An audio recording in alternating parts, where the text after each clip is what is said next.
Everyone, welcome to another YouTube video. This week we're going to be going over how to paint a Black Templars Redemptor Dreadnought. If you want to know how to paint Black Templars infantry, check out the link in the description below for last week's video.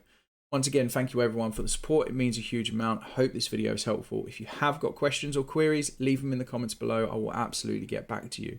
If you do want to support me, it would mean a huge amount. Feel free to check out my Patreon for additional, more in-depth video content, and I'm also available for tuition and commissions. Again, links are all below. Here we go. The colours that we're going to use for this are the same as what we used for the previous Black Templar video for the Marine. If you haven't checked that out, then feel free to have a look. I'll put a link in the description for you. But the model is base coated Vallejo model colour black. This is just my preference to black. Any nice black that you like will do. I've airbrushed this black on. You can use a rattle can if you want, whatever you prefer. The highlights are going to be done in two stages. We're going to be using Vallejo model colour black grey, which is what I'm painting on right now. And then we're going to do a second highlight later on, which is Vallejo model colour dark blue grey. Now, the priority with this is any areas that are going to be receiving light from directly above, I'm going to highlight. And the other thing is what I want is if I've got a bright area on an armour panel, I want the panel next to it to be dark. This creates contrast and it defines the shapes much better. So for example, with the front of the carapace, you can see the top of the carapace that I've painted towards the front, that highlight color. And then the front armor panels of the carapace I've left dark towards the top and light towards the bottom. This is a choice that I like, and it's purely because what it does is it creates that separation where we've got that gray highlight, black, and then we've got another grey highlight, so it defines the shapes a lot better in my opinion. You can also see that I'm using a makeup brush. I'm keeping this very simple at first, so I'm back to using those cheap makeup brushes that I got from the makeup store. So in this case it was Superdrug, I think it was. I think they cost me like £3 for 4 or something. I'm not worrying about blending right now. I'm doing this very quickly, as you can see. So this is where the dark blue grey goes on. This is very bright, but it will get toned down later on. All we're worrying about is where we want our highlights. Also, you can see how messy I'm being. The transitions are really rough. I'm going over areas that I don't really want to go over.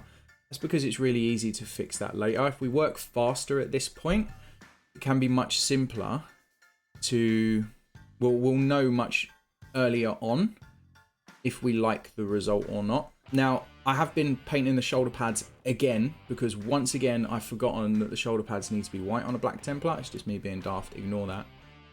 The weapons, you can see it's basically towards the top, and then the arm, I've got this line that runs down the center of the arm to highlight it, and it's the same with the legs. We've got any of the areas that are facing upwards, so the top of the knees, the top of that cylindrical shape, and that's pretty much it. So I've kept it very simple. I haven't overthought the lighting in this. Any area that is facing upwards, I've got a highlight on.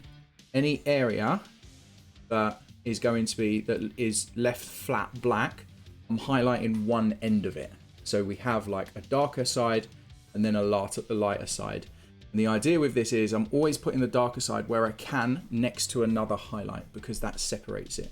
Now I've gone back to the black grey, the Vallejo model colour black grey here, and I'm starting to smooth these areas together. Now the way that I'm doing this is I'm not thinning down my paint. Paint is straight out of the pot in this case. I'm removing the excess, much like I would when I'm dry brushing. But the difference here is I still want paint to come off of this model. So when we dry brush, we remove so much that all it does is catch the edges. The idea with this is it's almost like I'm just smudging it on. There are quite a few names for this technique. It's nothing new. It's nothing original. I've done a video on it in the past. I think some people call it overbrushing. But ultimately what we're doing is we're smudging this paint together. Now what you'll see as well is I'm starting to lose some of the brightness from the Vallejo model colour dark blue grey. That's fine because that highlight was always a bit too bright for me. But what's happening is at this point I'm trying to smudge together, because that's basically what we're doing. It's almost like smudging paint together. Now what's going to happen is we are going to lose some of the black. Ultimately I'm working really quick here. This is supposed to be a fast paint job for a nice result for an army.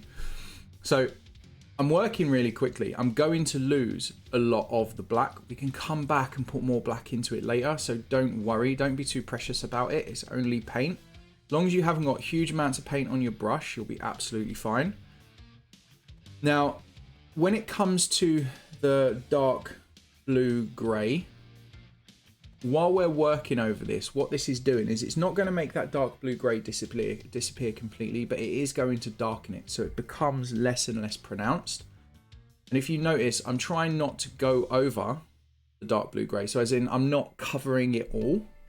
I'm avoiding those highlight areas, but I'm working the brush around those highlight areas. And because it's such a big brush, because it is, you can clearly see like that's quite a big makeup brush.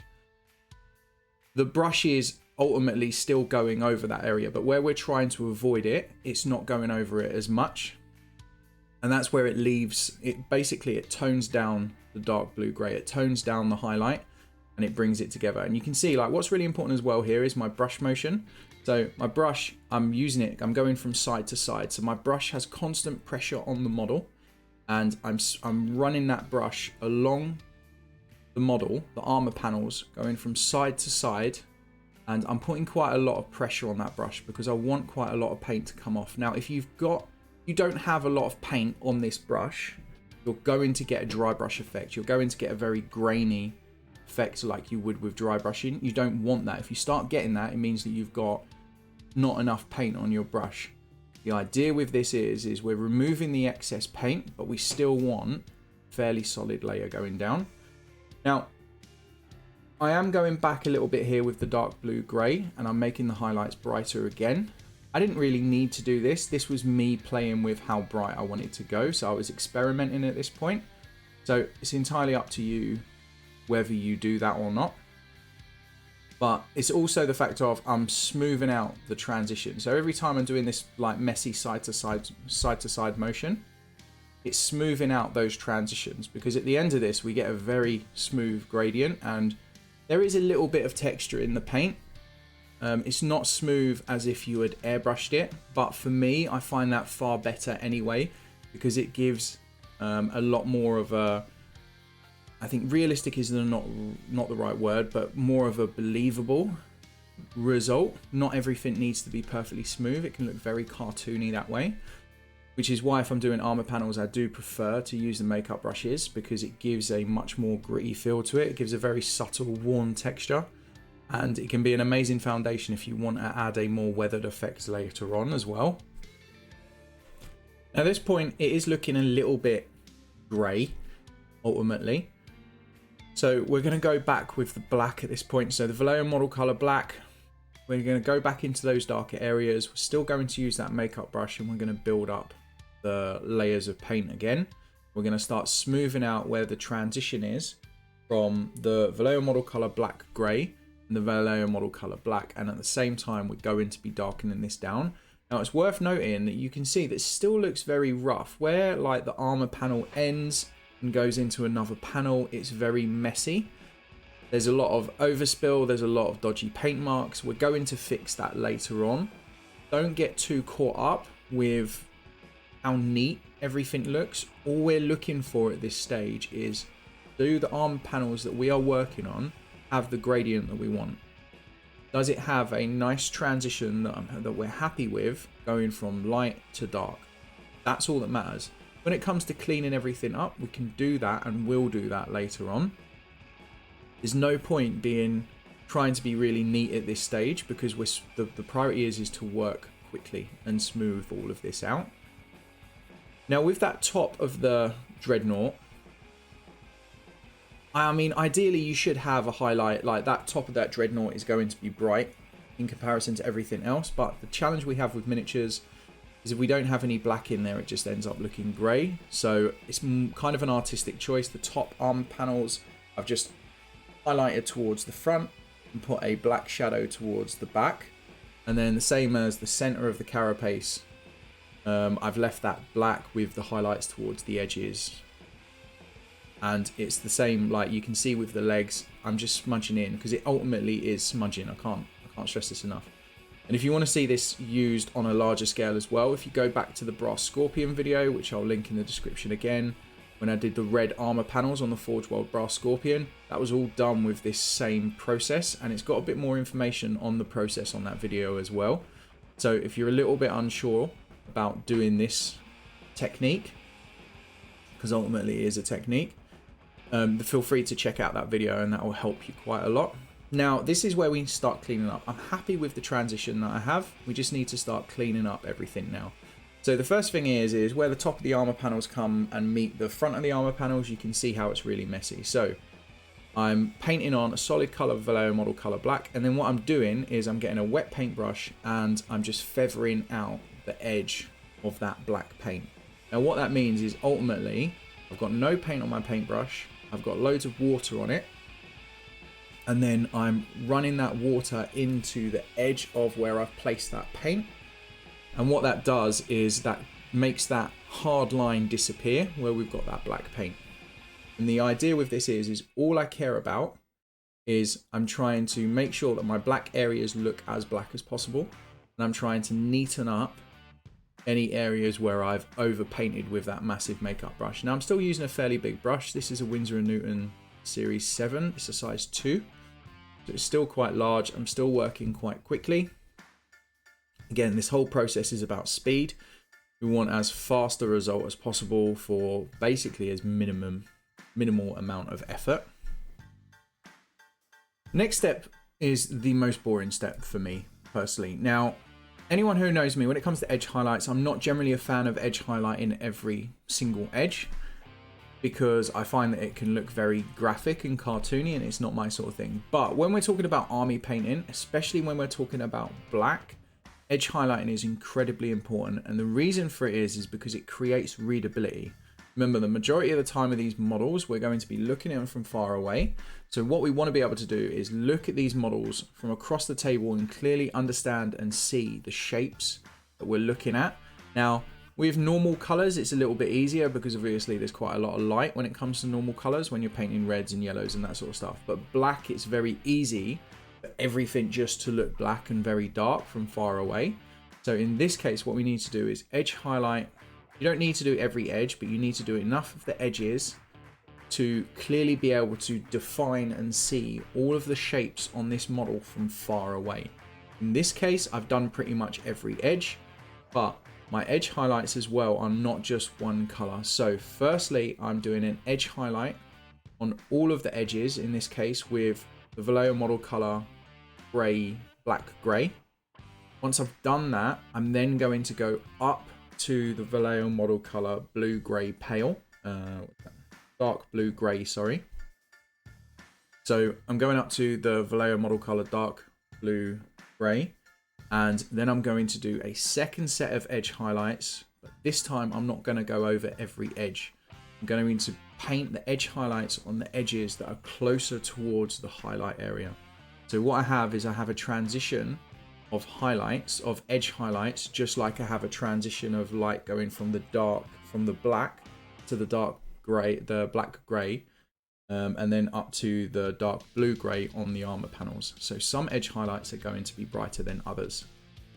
Now, as I said, I've done every edge pretty much because I want this to be really readable from far away. Remember, readability is just such a huge factor when it comes to painting armies, especially with black.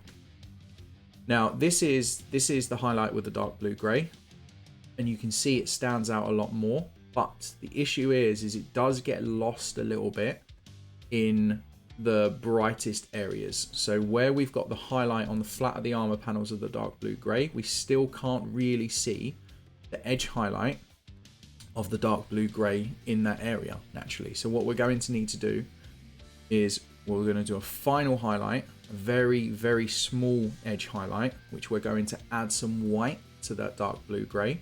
So that's going to give us almost like little bits of shine points on the edges of the armor. Now, I'm not going to pretend like this is an exciting process. Anyone who knows me knows that I absolutely despise edge highlight and I find it incredibly boring, and it can look incredibly fake, but it is really useful to use, especially when we're army painting. And ultimately what this does is this just brings everything together. It makes everything easy to see. Now, what I would say to you is you don't need to go very bright with edge highlights. If you go incredibly bright with edge highlights and you do every single edge, you end up with this very Tron style of painting. And if you like that, that's fine. That's not what I want to go for at all. Remember, because all we're doing is defining the shapes, we do not need them to be massively bright. We just need to be able to look at it from far away and see what each shape is very clearly. Because our minds are very lazy, and what happens is when we look at something, if we can't clearly understand what it is, then our mind will just fill in the gaps on its own, and that can be a bit of a pain when it comes to looking at smaller models. And that's why, again, edge highlights are really important. Now with Space Marines, they are very easy to edge highlight because you've got sharp edges on everything. It's very easy just to use the side of your brush and run that side of the brush along the edge. One thing that I will say with that is, first of all, the more organic the shapes become, depending on the model you're doing, the harder it is to actually be able to do that, because the edges tend to be a lot more softer. And if you're doing an edge highlight, the further up your brush you use for the edge highlight, the harder it is to get a nice crisp line. So if you notice, when I'm doing my edge highlights, although I'm using the side of my brush, it's the end of my brush that's being used. Because I'm using closer to the tip of my brush, there's less surface area of the brush that's actually hitting the model, so it gives me a nice crisper line. The other thing is paint consistency is really important. Ideally, I want my paint to be as opaque as possible while still being fluid. So when I put a mark down on the model, I want to leave a very strong mark. But when I run my brush along the model, I want a nice smooth line. So generally speaking, if I'm using Vallejo model color, I want 1 part water to 1 part paint would be a fairly good description of my paint consistency. But it depends on the paint that you are using. It depends on the color. It depends on the brand. So for me, what I'm going for is as opaque a mark as possible, because I only want to have to do 1 layer of paint, but I'm looking for a paint which is as fluid as possible. So when I run my brush across the model, there's no resistance and I'm not getting like chalky marks. Takes a little bit of practice, but it's something that's really important that you do learn, because ultimately, as I said, every paint is different. Every paint behaves differently. There is no perfect paint consistency for any one technique. So you can see on screen, these are the shoulder pads. I've base coated them with Vallejo Game Colour IDF Blue. This is basically just a bluey grey. What colour you use is entirely up to you. I quite like using the blue grey for Black Templars because I think it fits how I see them. They're quite a cold chapter. That's how I see them anyway. I would avoid using more neutral greys. Personally, I find it looks a little bit boring. So like brown greys can be quite nice as well. But whatever works for you. I've got Vallejo model color white, which is what you're seeing me place on the model now. Now the thing is white is a pain in the backside to get a decent coverage on. So this particular one takes me 2 or 3 coats. It's absolutely fine. I'm not worried about the transition in any way. The other thing is the white that I'm placing is further up. The highlight size for the white is larger than what I actually want it in the end. And the reason for that is because when I smooth this together, a lot of the white is going to disappear. Or rather, not disappear, I'm going to lose some of that white because when I smooth it together, it's going to darken the white down. So the highlight is brighter than what I actually want it. Now, once again, what I'm concerned about here is speed. So I have not thinned this paint down. I'm not thinning this paint down. This is all straight from the pot. I'm just removing the excess paint from my brush. So when I put this paint on the model, it's not going to leave really big thick blobs or anything like that because I don't have enough paint on my brush to ruin the model. So instead of thinning the paint here, I'm managing the amount of paint on my brush to avoid ruining the model. And then what we're going to do is we're going to get the shoulder pads and I'm going to go back to the Vallejo Game Colour IDF Blue. And I'm going to basically blend out the transition like I did previously with the black armor. So the process here is exactly the same, but the difference is I'm using different paints. I'm using Vallejo Game Colour IDF Blue and I'm using Vallejo Model Color White. That's it. Now, this is where you can start to see me smudging it together. So this is with the game color blue. And I've got the paint on the brush. I've removed the excess and I'm working from side to side and I'm smudging this transition, and that's it. That's how I've done it. And honestly, like, the white is a real pain in the backside, but in this case, it took me maybe, it actually took like 6 or 7 layers of paint to get a nice solid white. But the transition itself took maybe 30 seconds to a minute. So it is a very quick process. White can actually be easier to paint on larger surfaces than it can be on smaller surfaces, because you can do very big brush strokes and just smooth it all out. But that's the process for the shoulder pads. Nice and simple, 2 colors, and we're blending it together with the same technique that we've been using this whole time. So I've skipped ahead a little bit here. All I've done is I've painted on all of the silver. So in this case, Vallejo metal color steel. It's just a base coat. I haven't got a wash on it or anything like that. I've base coated all the silver and I've glued the dreadnought together. That's all that's changed. Armor panels is now what I'm working on. The top section of the armor panels that's facing upwards, I'm putting down a fairly solid layer of that Vallejo metal model color white.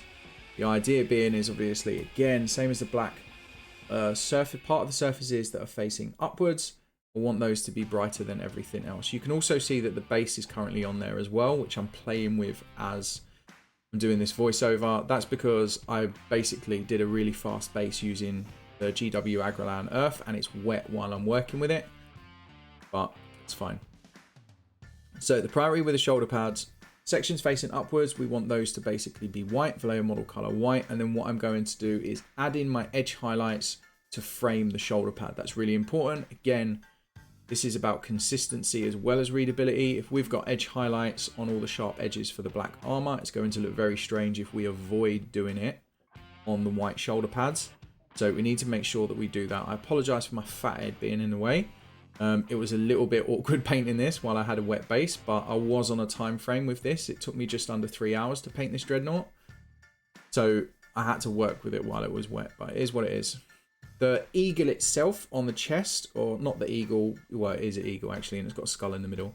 Same again, Vallejo game color IDF Blue for the base coat, and then I'm painting on the white into the feathers themselves. So we've got some kind of depth. I really don't like using washes when it comes to painting white. Problem is, I tend to find as soon as you put a wash over white, you end up getting a very muddy, dirty feel to it. I've never particularly found that a wash gives a nice result over a white. Changes the color too much, and it can give it a very dirty feel. So this is my process: dark base color and then paint in the actual white of the feathers itself. Gives a much nicer readability, but it is quite difficult to do. I appreciate that not everyone has the brush control for that. That does just come with time and practice and trying to improve.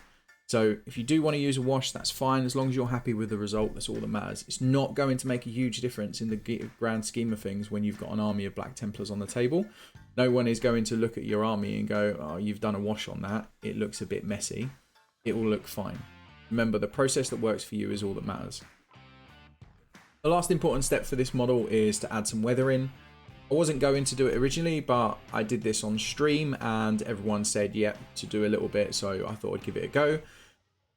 Again, this is an army project and not a particularly crazy quality army project, so what I decided to do was to do some very basic chipping. So in this case, I've used a bit of old sponge. Blister sponge works fine. In this case, it's actually sponge from an old, I think it's an AK, I don't know, it's an army painter, not an army painter, it's a carry case. It's the foam that you get with a pluck carry cases, and I've got loads of it. So the idea with this is Vallejo, this is scale 75 heavy metal, silver, and I dip my sponge into the paint and then remove the excess, and I practice off of the model on a piece of card or something like that to see what sort of pattern that's going to leave me. And then I'm dabbing it on the dreadnought itself. Now what is worth noting is, if you look, I'm going at the corners and the edges mostly. Now with the white, if I use the silver on the white, you're not really going to see it. So in this case, With the white area, I've used Games Workshop Rhinox Hide because it's a very nice dark brown with a lot of potency to it. It's got a lot of punch. As soon as we put that over the white, it stands out quite a lot. Now, this is a very, very basic level weathering technique. It looks very effective from far away, and it's great for army painting. There are far more advanced ways of doing it, and I've gone over that in some of the other videos on YouTube and Patreon. But this is the simplest process. Now what I'm doing as well is all of the sharp edges where I've put all of the edge highlights, I'm using the side of my brush and I'm going back with that scale 75 heavy metal. And what I'm doing is I'm just putting lots of little dots, tiny marks along the edges of these armor panels. The idea being is when we do the sponge effect, what you end up having is lots of little random clumps of chips and scratches, and it can look very inconsistent because they're just like in random areas. So by going around the edges and adding lots of little small scratches and chips, it makes it a little bit more natural looking, and it integrates all of those little scratches together. You don't have to do it, depends on your time. It took me maybe 2 or 3 minutes to do the whole dreadnought, so it's entirely up to you. I do appreciate that I'm possibly faster than you are. So it's just something to think about. For me, it ties it all together quite a lot. And then naturally, I do the same with the Rhinox hide on the white armor. And that's it. That's the main processes for painting the Black Templars Dreadnought. As always, I hope it's been helpful. I know I've only gone over the black and the white and a little bit of the chipping. It's because everything else has just got a base color and a wash. So if I've got any red on there, it's Games Workshop Corn Red. And then I've put like a black or a red wash over the top. Everything's done really simply. The only thing that I've spent a lot of time on is the black armor, the white armor, because that's what everyone is going to see. But as always, I hope it's been helpful. Any questions, queries, leave them in the comments below. And if you did find it helpful, hit the like button. Cheers.